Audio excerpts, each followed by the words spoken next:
Plane बना लीजिएगा, 10 लाख का सूट पहन लीजिएगा, 2 लाख का चश्मा पहन लीजिएगा तो आप अलग हो जाइएगा। इस देश को देखने के लिए आपको गांधी बनना होगा। आप जान लीजिए कि क्रूड ऑयल से भारत सरकार 26 लाख करोड़ रुपया कमा चुकी है। सर अभी हाल ही में आदि पुरुष फिल्म आई है, जिस तरह से विपक्ष हो या पक्ष हो दोनों विरोध कर रहे हैं इस मूवी का, इस पे आप कुछ कहना चाहते हैं? आप समझ लीजिए कि गुड़ खा के गुलगुला से परहेज नहीं हो सकता है। सर देश में जिस तरह से महंगाई बढ़ रही है उस पर आप क्या कहना चाहते हैं? देखिए, देश में जो महंगाई है ये गरीबों के लिए सबसे बुरा हाल है।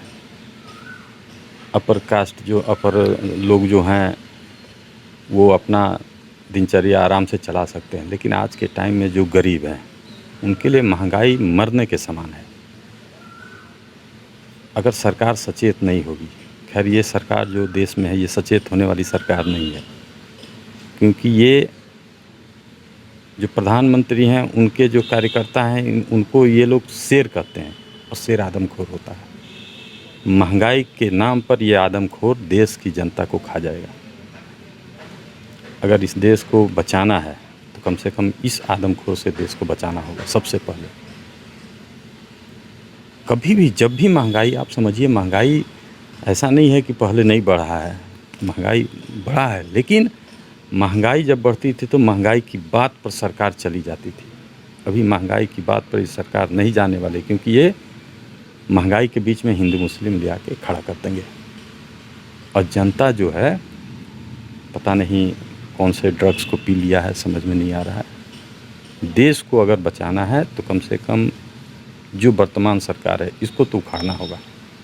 अगर हम बात करें झारखंड की, तो झारखंड में तो आपकी सरकार है, तो आपने जनता के लिए क्या किया महंगाई को लेकर? देखिए क्या है कि देश में जब डीजल पेट्रोल के दाम बढ़ते हैं तो पूरे देश में महंगाई बढ़ती है। अभी 2014 में जो क्रूड ऑयल का दाम था उससे नीचे है, और रसिया और यूक्रेन के लड़ाई में रसिया से हम डॉलर में नहीं रुपया से क्रूड ऑयल का आयात कर रहे हैं।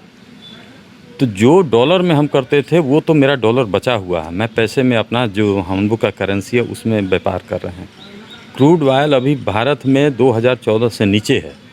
अगर ये सरकार चाहेगी तो अभी के अभी 25 से 30 रुपया दाम घट सकता है। ये लोग बीजेपी के लोग आएंगे 5 ट्रिलियन 10 ट्रिलियन, जिसको ये पता नहीं है कि इसमें जीरो कितना है, वो कुछ भी बोल सकते हैं। बोलने के लिए आप कुछ भी बोलिए, वो तो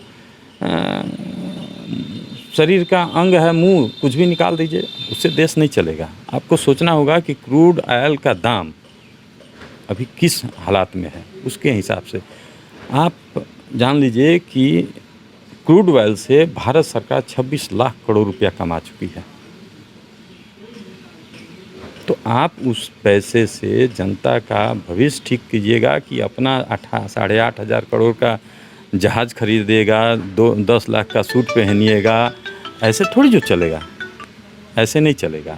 देश में जितने प्रधानमंत्री, हम ये नहीं कहते हैं कि प्रधानमंत्री हुए हैं तो उन पर खर्चा नहीं हुआ, लेकिन जो आज के वर्तमान के प्रधानमंत्री हैं इन पर जितना खर्चा है हमको नहीं लगता है कि इससे पहले जितने प्रधानमंत्री पर हुआ होगा खर्चा। अगर बीजेपी की बात कहे तो उनका कहना है कि महंगाई जो बढ़ रही है उसका कारण ये भी है कि देश में पैसा नहीं है। दूसरा ये रीज़न है कि जो पैसा आ रहा है ये सबसे, वो भारत के अंदर इंफ्रास्ट्रक्चर पे काम हो रहा है। तो इस पर क्या कहना चाहते हैं? नहीं, आप एक बात बताइए कि इससे पहले जो सरकार था वो रोड नाली और नहीं बनाता था। देश में आपको रोजगार के संसाधन को पैदा कीजिए, पैसा आने लगेगा। आप यहाँ बगल में, हम लोग के बगल में HEC है, आप जहाँ आए हैं ये HEC का कॉलोनी है।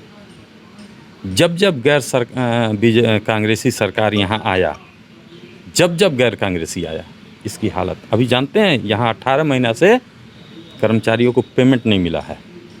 और नेहरू जी ने इनको इस फैक्ट्री को जब खोला था तो उन्होंने ये नहीं कहा था कि ये प्रॉफिट में फैक्ट्री आएगा, उन्होंने कहा था कि ये फैक्ट्री मदर प्लांट है, ये रोज़गार सृजित करेगी।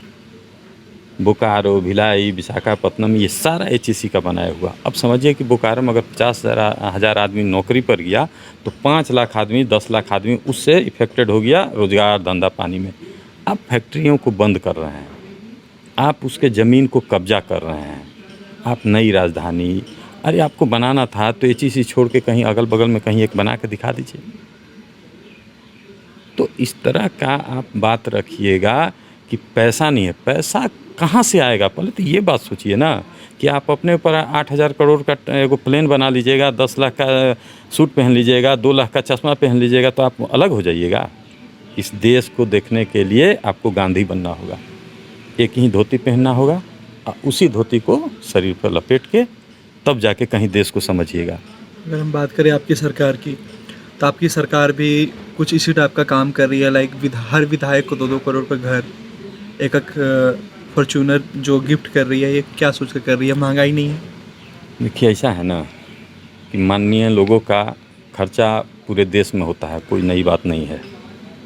अगर उन लोगों को एक जगह शिफ्ट करा दिया जाए, सारे मंत्री सारे विधायकों, तो सबसे पहले सिक्योरिटी का काम ही घट जाएगा आपका। अभी क्या है कि जगह जगह आप उनको अलॉट किए हैं, तो सब जगह सिक्योरिटी देने में आपको जितना खर्चा आ रहा है उसका आधा में आप मकान बना के उनको एक जगह शिफ्ट करा दीजिए और 100-200 सिक्योरिटी लगा के उनका देखभाल कर देगा। अभी क्या है कि एक यहाँ घर है, एक किलोमीटर बाद है, एक 2 किलोमीटर बाद है, तो सब जगह तो आपको 30-40 आदमी को लगाना पड़ रहा है सिक्योरिटी में, क्योंकि हम लोग का जो राज्य है शुरू से ही आतंकवाद से ग्रसित है।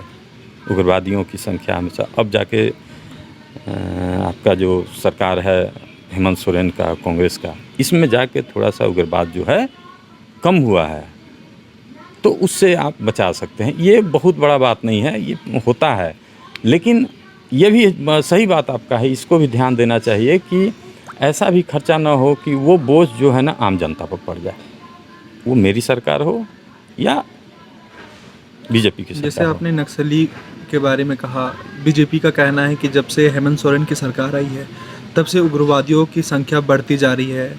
उनका जो वो काम कर रहे हैं वो और पहले से अभी के मुकाबले में बहुत ज़्यादा उग्रवादी वो कर रहे हैं।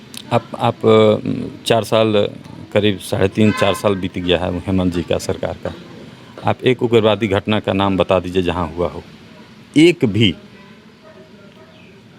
अभी हाल फिलहाल में दिनेश गोप जी सरेंडर किए, जी, आप सरेंडर कहिए या पकड़ लिया पुलिस, जो कहना कहिए, लेकिन किए, 5 लोगों ने सरेंडर किया था। किया। तो ये तो आप समझिए कि मेरी सरकार का ऐसा नियत है कि आपको सरेंडर करने के लिए बाध्य करते रहा।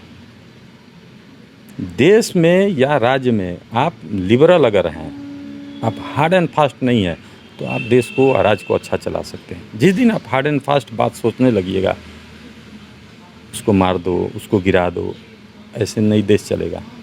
और यहाँ जो लोग हैं, इस देश के वासी हैं, वो किसी भी धर्म के मानने वाले हों, ऐसा नहीं है कि धर्म मानने वाले सब उग्रवादी हैं और बदमाश। सब धर्म में अच्छे और बुरे लोग होते हैं और दुनिया इसी तरह से चल रहा है। आप समझिए कि अमेरिका में विकसित देश है, लेकिन देखते हैं अचानक किसी यूनिवर्सिटी में 10-20 आदमी को गोली मार दिया, तो क्या, अरे पागलों की कोई कमी है? इस तरह के लोग बहुत हैं दुनिया में, यहाँ भी हैं, लेकिन आप सबको उस निगाह से देखिएगा तो नहीं चलेगा। आप बराबर निगाह से देखिए सारे धर्म को, फिर ये देश तरक्की से कोई रोक सकता है? सर, अभी हाल ही में आदि पुरुष फिल्म आई है, जिस तरह से विपक्ष हो या पक्ष हो, दोनों विरोध कर रहे हैं इस मूवी का, इस पे आप कुछ कहना चाहते हैं? आप समझ लीजिए कि गुड़ खा के गुलगुला से परहेज नहीं हो सकता है। आदि पुरुष से पहले भी 2-3 फिल्म आया जिसमें इस तरह का गलत शब्दों का आचरण हुआ है। आप पठान फिल्म में अगर दीपिका भगवा रंग पहन के डांस करती है तो वो दोषी हो गई।